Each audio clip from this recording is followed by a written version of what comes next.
নমস্কার বন্ধুরা, স্বপ্নাস কুকিং চ্যানেলে আপনাদের সবাইকে স্বাগত। আজকের রেসিপি ইলিশ মাছের মাথা দিয়ে কচু শাক। গরম গরম ভাতের সাথে এইরকম রেসিপি থাকলে আর কিছু লাগবে না। রান্না করাটা খুবই সহজ, তবে কচু শাক কাটতে একটু সময় লেগে যায়। আজকে কচু শাক কীভাবে কাটবেন সেই পদ্ধতিটাও কিন্তু আপনাদের সাথে শেয়ার করব। চলুন তাহলে শুরু করা যাক আমার আজকের এই রেসিপি। কচু শাকটা রান্না করার জন্য এখানে আমি 2 আঁটি কচু শাক নিয়েছি।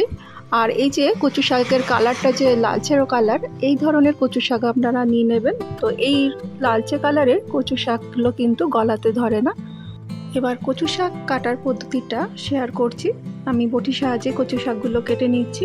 ধারে যে পাতলা অংশটা রয়েছে শাকের, সেটা কেটে প্রথমে বাদ দিয়ে দেবেন। তারপরে 2 সাইড থেকেই কিন্তু একটা আঁশের মতো অংশ উঠে আসবে, তো সেইটা ধীরে ধীরে এগুলোকে সব তুলে পরিষ্কার করে নেবেন। আর কচু শাকটা কাটার আগে অবশ্যই কিন্তু খুব ভালো করে জল দিয়ে ধুয়ে নেবেন। কচু শাকে কিন্তু প্রচুর পরিমাণে নোংরা বা ময়লা থেকে থাকে, তো সেটা পরিষ্কার করে নেওয়া ভীষণ জরুরি। এবার কচু শাকটা সেদ্ধ করতে বসিয়ে দিচ্ছি। কচু শাকটাকে আমি কড়াইয়ের মধ্যে দিয়ে দিচ্ছি পরিমাণ মতো নুন, আর দিচ্ছি জল। জলের পরিমাণটা কিন্তু কমের দিকে রাখবো, যেহেতু কচু শাক থেকে প্রচুর পরিমাণে জল বেরোয়, সেহেতু কম জল দিয়ে কিন্তু সেদ্ধটা হয়ে যাবে। গ্যাসের ফ্লেমটা মিডিয়াম টু লো করে দিয়ে মিনিট 3 জন্য কড়াইটা ঢাকনা চাপা দিয়ে সেদ্ধ করে মিনিট 3 বাদে দেখুন ঢাকনাটা কড়াই থেকে সরিয়ে নিয়েছি, আর কচু শাকটা এখানে সেদ্ধ হয়ে গেছে। কচু শাক থেকে প্রচুর পরিমাণে জল বেরিয়েছে। এবার ওভেনটা আমি বন্ধ করে দিচ্ছি, আর শাক থেকে এই জলটা আমি ছেঁকে ফেলে দিচ্ছি। ইলিশ মাছের মাথাটাকে নুন হলুদ দিয়ে মেখে রেখেছি, তার সাথে ইলিশ মাছের তেলও নিয়েছি, সেটাকেও নুন হলুদ দিয়ে মেখে নিয়েছি। একটা তেজপাতাকে টুকরো টুকরো করে নিয়েছি, আর 1 চামচ গোটা জিরেকে কড়াইতে শুকনো খোলায় ভেজে নিচ্ছি। কয়েক সেকেন্ড নাড়ানো চাড়ানো পরেই দেখা যাবে যে একটা ভালো সুগন্ধ বেরোচ্ছে, মানে এখানে ড্রাই রোস্ট করা হয়ে গেছে। এরপর নামিয়ে দিয়ে এটাকে আমি গুঁড়ো করে নিচ্ছি।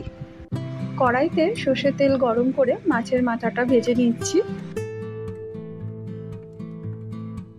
মাছের মাথা এবং মাছের তেলটা খুব ভালো করে ভেজে নিলাম উল্টে পাল্টে। আর মাছের তেলটা ভাজার সময় দেখবেন যে তেলের পরিমাণটা কিন্তু অনেকটাই বেড়ে যাবে। আর এই মাছের তেলটা আমি শাকেতে ব্যবহার করব। মাছের মাথা এবং তেলটা ভাজা হয়ে গেছে, তুলে নিচ্ছি।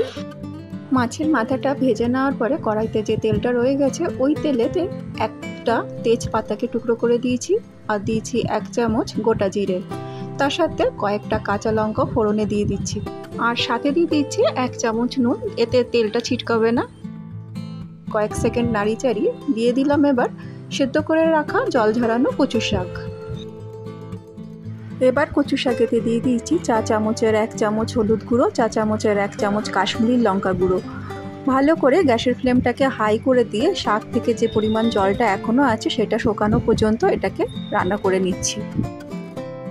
ইলিশ মাছের মাথাটাকে একটু বড় টুকরো করে ভেঙে নিচ্ছি। ছোট বেশি টুকরো করলে পরে শাকেতে একটু কাটা কাটা হয়ে গেলে পরে সেটা কিন্তু মুখে পড়লে খেতে ভালো লাগবে না। এরপর ভেজে রাখা মাথার টুকরোগুলোকে সব শাকের সাথে মিশিয়ে দিচ্ছি। গ্যাসের ফ্লেমটাকে হাই করে দিয়ে শাকের থেকে জলটা শুকিয়ে যাওয়ার পরেই কিন্তু আমি এখানে ভেজে রাখা মাছের মাথার টুকরোগুলো সব দিয়েছি। শাকের সাথে মাছের মাথাটা ভালো করে মিশিয়ে নেওয়ার পরেই দিয়ে দিচ্ছি 4 চামচের 1 চামচ চিনি, আর বড় চামচের 1 চামচ টমেটো সস। টক দিলে পরে ব্যবহার করলে পরে শাকেতে, কচু শাকেতে অনেক সময় গলা একটুখানি চুলকায়, সেই জিনিসটা কিন্তু কেটে যায়। আপনারা এখানে সসের বদলে যখন কচু শাকটা আমি সেদ্ধ করছিলাম তখন যদি লেবুর রসও দিয়ে দেন, তো তাতে কিন্তু এই যে গলা চুলকানো বা কুটকুটে যে ভাবটা থাকে সেটা কিন্তু আর হয় না। গ্যাসের ফ্লেমটাকে হাই করে দিয়ে 2 থেকে 3 মিনিট পর্যন্ত নাড়ি চাড়িয়ে নিয়েছি। শাকটা বেশ ভাজা ভাজা করে নিয়েছি। শাকের সাইড দিয়ে দেখুন তেল বেরিয়েছে। এখানে শাক ভাজাটা হয়ে গেছে, এবং নামানোর আগে দিয়ে দিচ্ছি ভাজা মশলা, যেটা একদম প্রথমে তৈরি করে রেখেছিলাম। 4 চামচের 2 চামচ ভাজা মশলা দিয়ে ভালো করে মিশিয়ে দিয়ে গ্যাস ওভেনটা বন্ধ করে দিচ্ছি। তৈরি এখানে ইলিশ মাছের মাথা দিয়ে কচু শাক। গরম গরম ভাতের সাথে কচু শাকটা আমি সার্ভ করে দিচ্ছি। যদি আজকের এই রেসিপিটি আপনাদের ভালো লেগে থাকে তাহলে অবশ্যই একটা লাইক করবেন, কমেন্ট করবেন, আর শেয়ার করবেন।